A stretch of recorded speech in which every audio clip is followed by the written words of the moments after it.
Assalamualaikum warahmatullahi wabarakatuh. Akuntansi adalah suatu proses pencatatan transaksi keuangan yang menghasilkan laporan keuangan yang dibutuhkan oleh berbagai pihak. Pihak yang dimaksud adalah pihak yang berkepentingan dalam setiap organisasi maupun perusahaan, baik dalam masyarakat maupun pemerintah. Tidak hanya itu, juga terdapat akuntansi internasional yang menyediakan laporan dari perusahaan multinasional. Untuk membahas lebih lanjut terkait dengan pemaparan materi akuntansi internasional, maka izinkan saya untuk memperkenalkan kelompok saya terlebih dahulu.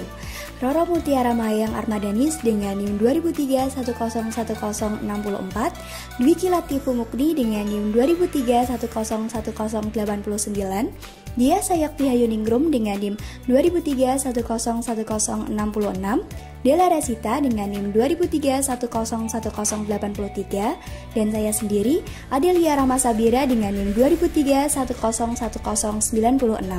Berikut adalah pemaparan materi terkait dengan akuntansi internasional.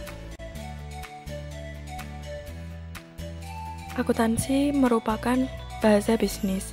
Agar dapat berperan sebagai bahasa yang komunikatif, akuntansi harus memenuhi dua kriteria, yaitu tidak ambigu dan mempunyai kosakata atau termin-termin yang mencakupi untuk dapat mengkomunikasikan substansi ekonomi yang akan disampaikan kepada pihak yang membutuhkan.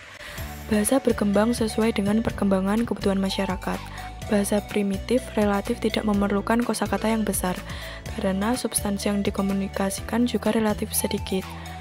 Semakin banyak dan kompleks substansi yang akan dikomunikasikan, maka semakin banyak kosakata yang diperlukan dan semakin kompleks pula gramatiknya. Demikian pula akuntansi, semakin banyak dan kompleks substansi keuangan dan ekonomi yang akan dilaporkan, sehingga semakin besar pula terminologi akuntansi dan semakin kompleks regulasi akuntansi yang dibutuhkan. Akuntansi keuangan dan akuntansi manajemen.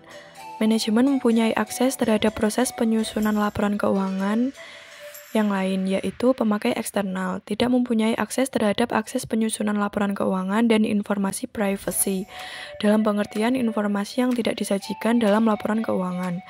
Di samping itu, tujuan manajemen berbeda dengan tujuan pemakai eksternal. Manajemen memerlukan informasi akuntansi sehubung dengan fungsi manajerialnya. Sedangkan pemakai eksternal menggunakan sesuai dengan kepentingannya masing-masing, tidak terkait dengan fungsi manajemen.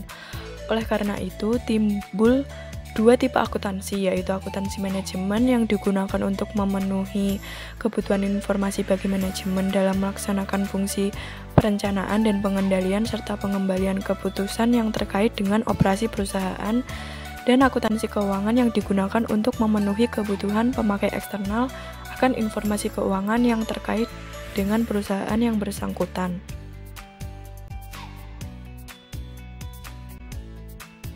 Perkembangan akuntansi. Pada masa itu, tahun 1494, terbit sebuah buku yang pertama kali membahas mengenai pembukuan berayat ganda yang ditulis oleh Luca Pacioli, yang sangat berpengaruh dalam penyebaran pembukuan berayat ganda ke seluruh dunia. Pembukuan berentry ganda atau double entry bookkeeping yang pada umumnya diyakini sebagai embrio dari akuntansi yang dikenal sekarang ini, berasal dari kota-kota di Italia antara abad ke-13 dan ke-15 yang pada saat itu kota-kota tersebut merupakan pusat-pusat perdagangan internasional. Pada masa itu, tahun 1494, terbit dari kota-kota ini akuntansi menyebar ke Jerman, Belanda, Prancis, dan Inggris sampai dengan awal tahun 1990-an. Amerika Serikat merupakan kekuatan yang paling gemilang dalam akuntansi. Oleh karena itu, sampai dengan awal tahun 1990-an, diversitas yang substansial masih merupakan ciri iklim akuntansi dunia. Adapun penyebabnya adalah rendahnya komparabilitas informasi keuangan yang disajikan oleh perusahaan-perusahaan berlainan, yang merupakan buah dari diversitas dari negara yang akuntansi. Untuk mengikis diversitas tersebut, organisasi-organisasi profesi akuntansi di dunia, termasuk Indonesia, membentuk International Accounting Standard Committee pada tahun 1973, yang pada tahun 2000 direstrukturisasi menjadi International Accounting Standard Board.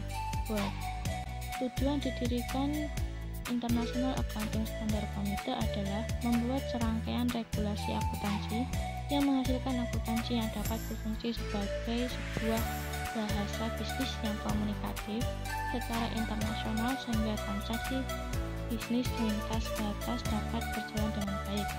Semua akan terlaksanakan kalau akuntansi menghasilkan informasi keuangan yang komparabel dan standar akuntansi internasional yang diharapkan dan idealnya akan diadopsi oleh semua negara. Oleh karena itu, pada tahun 1987, International Accounting Standard Committee merespon kritik ini dengan membentuk Comparability Project yang tujuannya adalah meningkatkan komparabilitas laporan keuangan dengan mengurangi alternatif-alternatif yang tersedia dalam standar-standar International Accounting Standard Committee.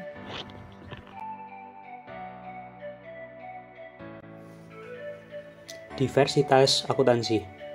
Akuntansi suatu yurisdiksi atau negara berbeda dengan akuntansi yurisdiksi atau negara lain sesuai dengan faktor-faktor penyebab yang terdapat pada masing-masing yurisdiksi. Berikut ini, uraian mengenai diversitas akuntansi tersebut dilihat dari aspek pengukuran aset, kewajiban, aspek penentuan modal, dan laba periodik.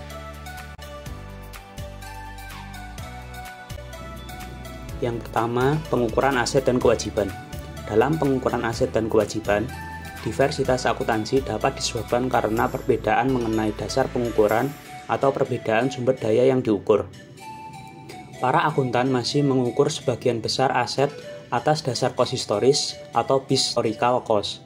Istilah aset atau aktiva tidak memiliki arti yang pasti dalam pengertian sumber daya mana yang harus dimasukkan dan sumber daya mana yang harus dikeluarkan dari batasan mengenai aset. Maraknya merger korporasi selama tahun 80-an menunjukkan bahwa penjualan dan pembelian aset korporasi mau bertransaksi dengan nilai pertukaran yang melebihi nilai buku historis. Dugaan ini terbukti salah setelah mereka mempertimbangkan keusahaan teknik, efisiensi sistem, tingkat produktivitas pekerja, dan polusi. Demikian juga dengan konsep kewajiban yang diaplikasi suatu negara berbeda dengan yang diaplikasi negara lain. Akuntan pajak penghasilan merupakan sebuah contoh. Contoh lain dari perbedaan ketentuan atas kewajiban dapat ditemukan dengan mudah. Di negara Eropa dan Amerika Selatan, tidak ada penyisian bagi semua kewajiban dan kerugian yang telah diketahui.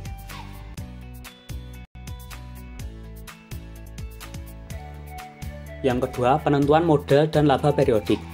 Variasi komparasi yang paling besar dalam area ekuitas pemilik atau owner equity adalah berkenaan dengan pertanyaan apakah sumber daya atau kewajiban boleh dihapus secara langsung dari laba ditahan, konsep atau clean versus adjusted surplus. Variasi penting yang lain adalah konsep of periodicity dalam pengukuran hasil operasi. PABU atau GAAP di Amerika Serikat menghendaki pemisahan atau cut-off tahunan yang jelas.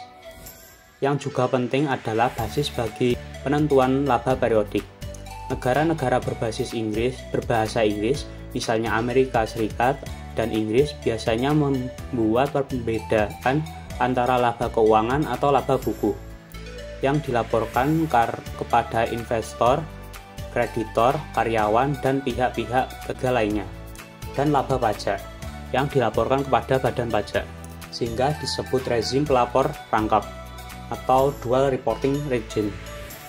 Negara-negara kode law yang dipimpin oleh Prancis, Jerman, dan Jepang, perbedaan antara laba buku dan laba pajak tidak signifikan, dan laporan laba rugi di sini sebenarnya merupakan laporan berbasis pajak.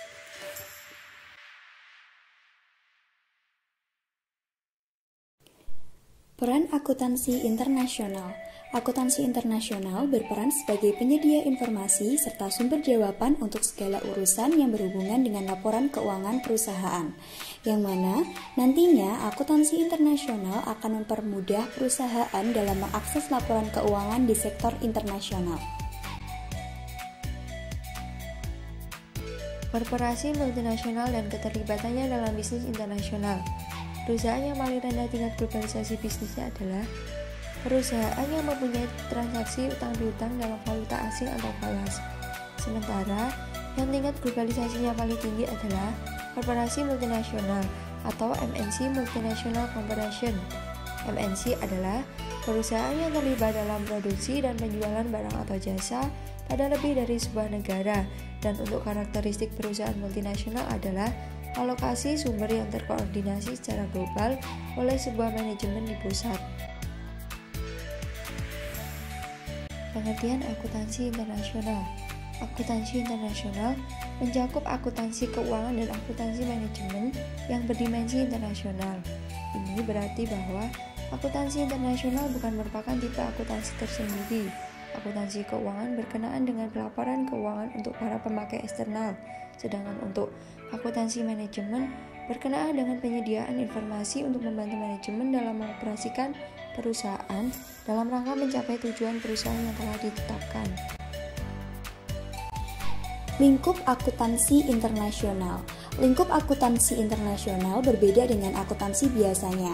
Adapun hal-hal yang membedakan akuntansi internasional dengan akuntansi biasanya diantaranya yaitu: yang pertama, laporan keuangan yang dilaporkan dari perusahaan multinasional. Kedua, kegiatan transaksi yang dilakukan melintas batas negara atau antar negara. Yang ketiga, laporan ditujukan pada para pengguna yang berada di negara lain.